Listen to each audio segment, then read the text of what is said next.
My name is Serena Hayes, and I was 27 when I realized family isn't defined by blood, but by who chooses to betray you. The mansion smelled like fresh paint and entitlement. My father's grin stretched too wide, like a man who thought he owned not just walls, but hearts. "We're gifting the house to your sister," he said, voice syrupy, smiling at the crowd of relatives sipping champagne. "And you're not invited." I didn't flinch. Not yet. Instead, I looked over at my uncle, my father's brother, a man who rarely spoke up, the quiet shadow at every family gathering. "You want to tell them?" I whispered. "Or should I?" He hesitated, caught between fear and loyalty. Then he nodded. I smiled, calm. 3 days, I murmured, almost to myself. 3 days, and they'll know who really owns this house. Because what they didn't realize was this. I had worked years to pay off the mortgage. Not with inheritance, not with a loan from them, but with my own blood, sweat, and patience. They thought that erased me, that their words could rewrite reality. They were about to find out the truth, and it wasn't going to be polite. 3 days later, the invitations arrived, glossy, gold-embossed, addressed to everyone but me. I held one in my hand anyway, smirking. My sister's name shimmered on the front, mine conspicuously absent. The house was buzzing when I arrived, balloons, laughter, the smell of expensive hors d'oeuvres. I didn't knock. I didn't announce myself. I simply walked through the front door. Guests froze. My father's face drained of color. "Serena, what are you doing here?" he stammered, already fumbling. "I thought you weren't invited." My sister squealed, clutching her champagne flute like it could shield her. I ignored them both and turned to the crowd. "Do you all see this?" I asked, voice calm, carrying across the grand hall. "This house? The one you think belongs to my sister?" Then I gestured behind me. The lawyer, my uncle, stepped forward, holding a stack of documents. "Actually," he said, clearing his throat, "ownership was transferred 3 days ago. Fully paid off. And it's under Serena Hayes' name." Mouths dropped. Phones dropped. The laughter stuttered and died. My father's hands shook. My sister's eyes widened. I smiled slowly, deliberately. "Looks like the party is mine." And just like that, the tables had turned. My father's face was pale, veins visible at his temples. "That's impossible," he said, voice cracking. I handled everything. I paid the bank. I stepped closer, calm, letting the weight of silence stretch. "You mean you tried," I corrected softly. "But you forgot one thing. I had the proof. Every payment. Every transfer. Every signed receipt." My sister's laughter had vanished, replaced with a flush of fear. "Serena, we can fix this," she stammered, her voice high and brittle. "No," I said, shaking my head. "There's nothing to fix. You should have learned respect before thinking you could erase me." Guests whispered, glancing at the documents my uncle held. Some were familiar faces, family friends, neighbors, who had watched me quietly handle my career, my finances, my life. Now they saw the proof, meticulous, undeniable, lawful.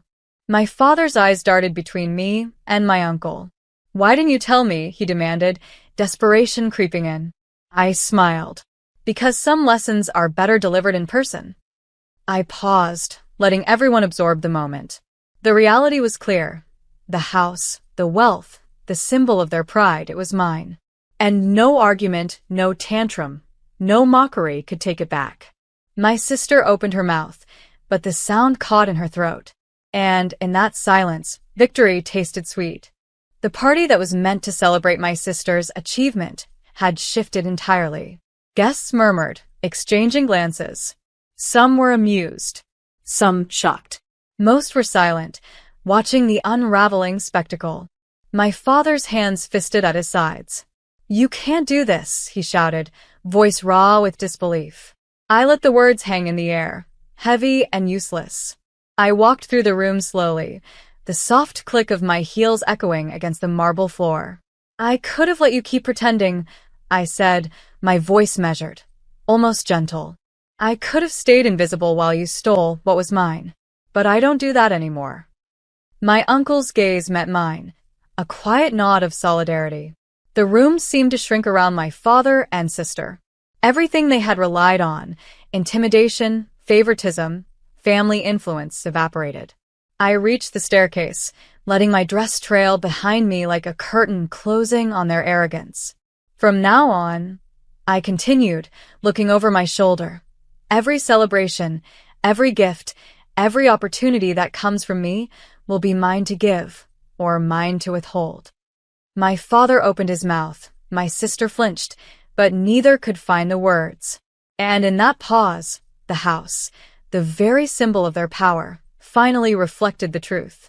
The rightful owner was standing at the top of the stairs, calm, victorious, untouchable.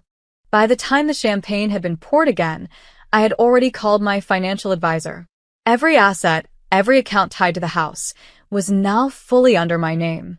Every legal loophole my father thought he could exploit was sealed, notarized, and documented. My sister lingered near the buffet, pretending to nibble on canapes, but her eyes darted toward me constantly. "This isn't over," she whispered when no one was looking. I smiled. "Oh, it is," I said softly. "You just didn't know the rules of the game." Guests, oblivious to the tension, murmured about the unexpected turn in family drama, but I didn't need them to witness my victory. The satisfaction wasn't for them. It was for me. I approached my father, calm, deliberate. "Every mortgage payment I made," I said, voice low, "was with my own work, my own discipline, my own patience. And you thought that meant nothing, that you could gift it away without consequence." He swallowed hard, words failing him. I placed a hand lightly on the marble railing, glancing at the crowd. "Consider this a lesson," I said. "Underestimate me again, and the consequences won't be so quiet." For the first time, I felt the power of my own decisions, my own persistence. The house was mine, legally, morally, undeniably. And they would remember it every time they stepped through that door. By evening, the atmosphere had shifted completely. The laughter that once belonged to my father and sister now carried a hollow ring. Guests whispered, glancing at them with sympathy, amusement, and a hint of awe for me. I moved to the balcony, letting the cold night air brush my face, tasting freedom.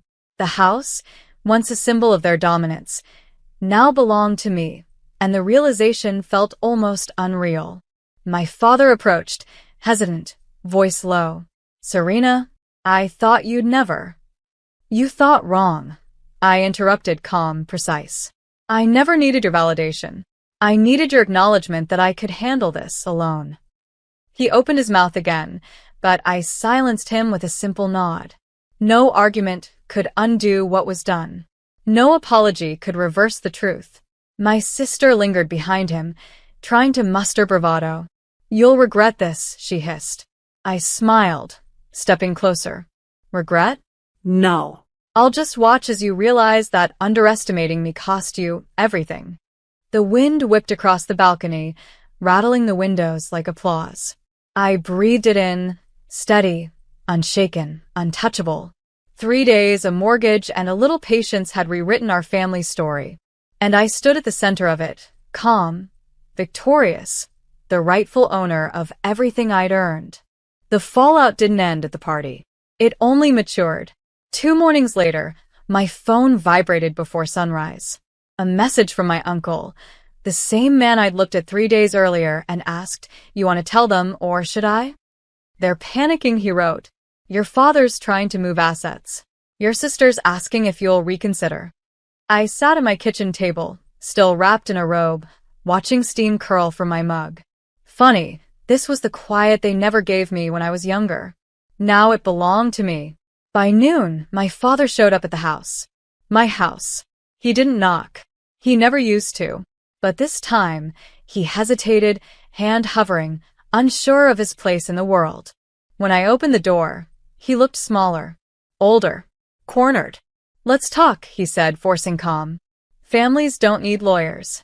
I leaned against the doorframe, unbothered. Families don't steal either, I replied. Behind him, a realtor's car slowed, then stopped across the street. A sign was being unloaded.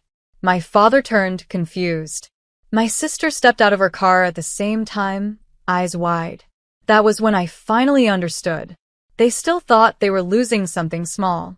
They had no idea what was about to be taken next. The court documents finalized on a quiet Thursday. No drama. No shouting. Just signatures, stamps, and the dull sound of permanence. The house was never my sister's to begin with. The mortgage I paid carried protections my father never bothered to read. My uncle hadn't warned them out of kindness. He'd warned them because legally he had to. By the time the realtor's sign went up, the truth had already settled in. My sister lost the house before she ever moved in. The graduation photos stayed on her phone, useless now. My father lost something worse, authority.